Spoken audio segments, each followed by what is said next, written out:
శిరసి సిఖిపించం కటిదటేదుకూలం నేత్రాంతే సహచరకటాక్షంచ విదదత్ సదా శ్రీమద్బృందావనవసతి లీలాపరచయో జగన్నాథస్వామి నయనపథగామీ భవతు మే అంటారు. అక్కడ ఉండేటటువంటి జగన్నాథస్వామి యొక్క యథార్థ స్వరూపం ఏదై ఉంటుంది అంటే ధ్యాన దృష్టితో యోగ దృష్టితో చూసినప్పుడు పైకి ఒకలా కనపడే జగన్నాథుడు నిజానికి ఏ రూపంతో ఉంటాడు, ఏ రూపంతో ఉన్నవాడు ఈ రూపంతో ప్రకాశిస్తున్నాడు జగన్నాథుడుగా అన్నదాన్ని కలిగినటువంటి మహాజ్ఞాని జగద్గురువులు అపర శివావతారులు కనుక శంకరాచార్యుల వారు నిర్వచనం చేసి చూపిస్తున్నారు.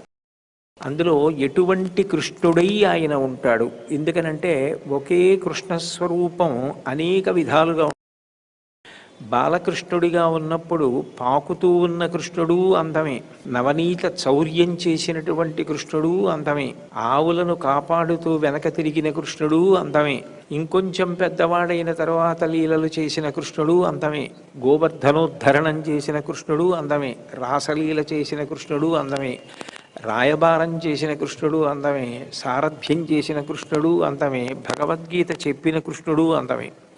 రసోవై సహా మీరు ఏ రూపంగా కృష్ణుణ్ణి చూసినా ఆ రూపం మనసుని ఆకట్టుకుంటుంది.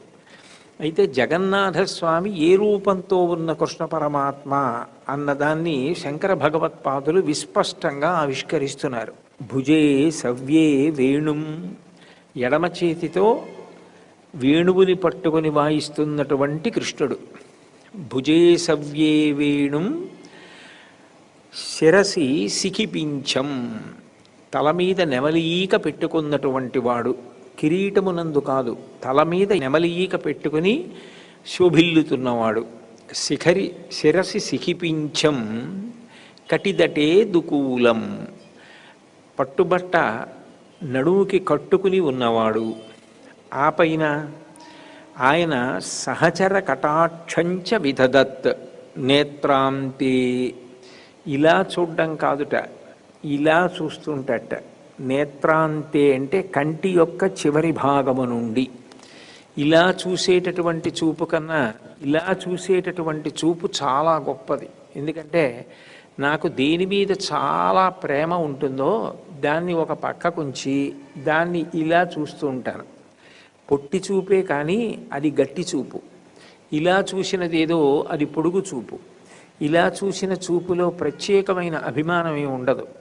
కానీ నాకు ఒక ప్రత్యేకమైన అభిమానం ఉందనుకోండి, వాళ్ళని ఎక్కడో ఈ పక్కన ఉంచి నేను అప్పుడప్పుడు ఇలా చూస్తూ ఉంటాను. అంటే కటాక్షము అంటే కడగంటి చూపు అంత గొప్పది. ఎవరిని చూస్తూ ఉంటాడు అలా అంటే సహచర, ఆయనతో తిరుగుతున్నవారు అంటే గోపాల బాలురు. గోపాల బాలుర్ని కటాక్షంచ విదధత్, కంటి యొక్క చివరి నుండి చూస్తూ వాళ్ళని ఎందు అపారమైనటువంటి ప్రేమని కురిపిస్తున్నవాడు. సదా వసతి బృందావన శ్రీమద్ బృందావన వసతి లీలాపరచయో, ఎప్పుడు బృందావనమనందు ఉండేటటువంటి కృష్ణస్వరూపం. అటువంటి కృష్ణుడు ఎవరైతే ఉన్నాడో ఆయన జగన్నాథస్వామి, ఆయన జగన్నాథుడు. ఇక్కడ జగన్నాథుడు కరచరణాదులు లేనివాడిగా కనపడుతున్నాడు, కానీ యథార్థమైనటువంటి జగన్నాథ స్వరూపము యోగ దృష్టితో చూసిన వారికి కృష్ణుడిగా అలా ప్రకాశిస్తాడు. అంటే కృష్ణ పరమాత్మకు జగన్నాథుడికి అభేదం, ఇద్దరూ ఒక్కటే. ఒక్కొక్కసారి పైకి ఒకలా కనపడే మూర్తి యొక్క అలంకారం మీరు తీసి చూశారనుకోండి, లోపల భిన్నమైనటువంటి రీతిలో నిజమూర్తి ఉంటుంది. అటువంటి క్షేత్రాలు ఉన్నాయి. శ్రీశైలంలో భ్రమరాంబ మొదలైనటువంటి వారి యొక్క నిజస్వరూపం వేరుగా ఉంటుంది.